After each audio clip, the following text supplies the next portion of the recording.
RMC is just genius. That's right, in today's video, I'm going to be talking about how RMC just took over the coaster industry in less than 10 years and how they're so successful because they have to have some method, right?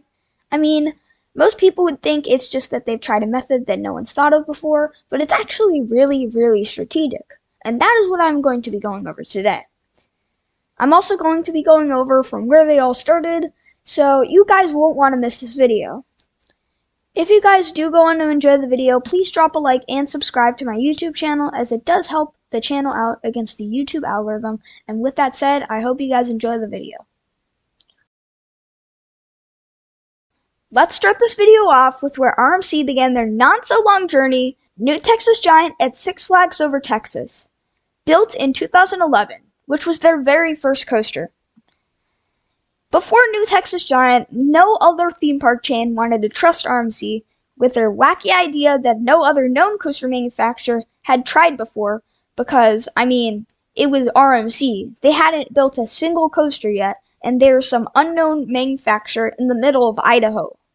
Yeah, why would you trust them over someone like Intamin, who has never even thought of this idea? Yeah, no one. Until the discount chain Six Flags saw the opportunity to convert their old and rough wooden coaster, Texas Giant, into their hybrid steel roller coaster, New Texas Giant. It was an immediate hit from the day it opened. It actually won Golden Ticket Award for the best new ride in 2011. This led Six Flags to buy another coaster from RMC, Iron Rattler, 2 years later. So, yeah, New Texas Giant was where they all started, and it was an immediate hit. So that caused Cedar Fair to actually start buying from RMC, and eventually they bought the biggest coaster and the best coaster from RMC, Steel Vengeance at Cedar Point. Yeah, to say that RMC has made a splash in the coaster industry is a serious understatement. How did they go from some unknown coaster manufacturer in the early 2010s to the most dominant coaster manufacturer in 2021? That is what I'm going to be going over for the rest of the video, the RMC model. The reason why RMC is so successful is the marketability of all of their coasters. Think about it. RMC's main type of coaster, the hybrid coaster, is found nowhere else in the world. Therefore, there is a monopoly in the hybrid coaster market. Because of this, parks can easily market RMC's hybrid coasters because there is no other competition. For example, when Steel Vengeance opened, it broke 10 records, 9 of which were hybrid coaster records. Do you think Cedar Fair would rather market an Intamin or B&M that breaks 1 or 2 records, or an RMC that breaks 10?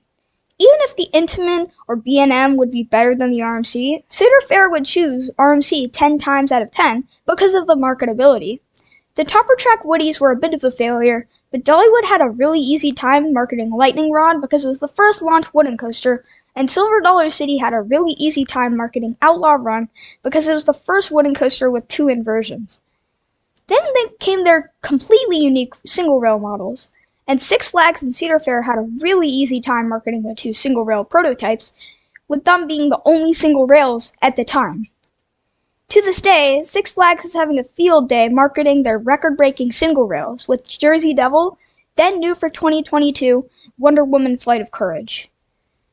This all goes without mentioning that their coasters are always amazing.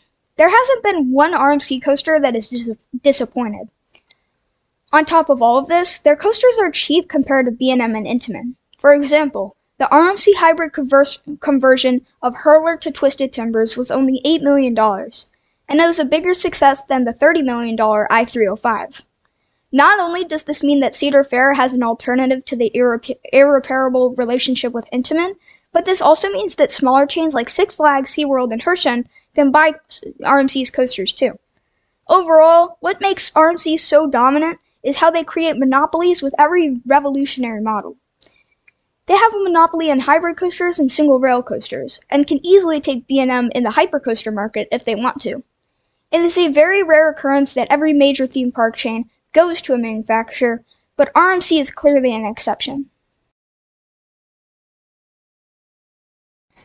Overall, guys, that will do it for another video. If you guys enjoyed me explaining the genius of RMC, Please drop a like and subscribe to my YouTube channel, as it really helps us out a lot, and I appreciate each and every one of you guys. And if you guys comment your favorite RMC coaster, I will actually give you guys a shout out. And if we reach 100 subscribers by the end of 2021, I will release my first teaser for the summer of 2022 trip.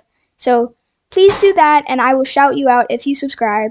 And with that said, I will see you guys in the next one. Later.